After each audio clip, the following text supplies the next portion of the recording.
Diravabki yaktımı perdeleriniz, dasturxonlarınız, chexollarınız. Rahmat Ayşajon.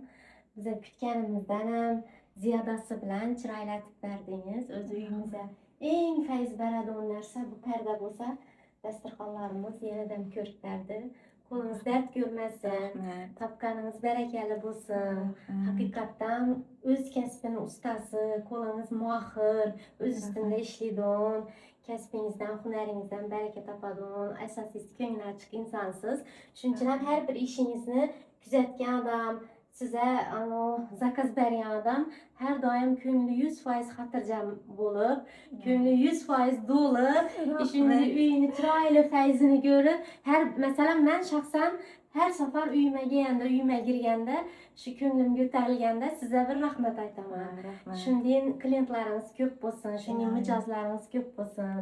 Topganingiz iloyim barakali bo'lsin.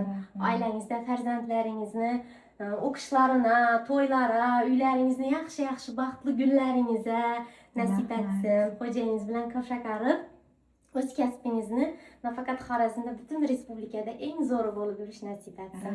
Rahmat sizga. Rahmat. Sog' bo'ling. Xursandman. Rahmat. To'ylar yaxshi Sog' bo'lsin. Rahmat. Xayrli bo'lsin. Rahmat.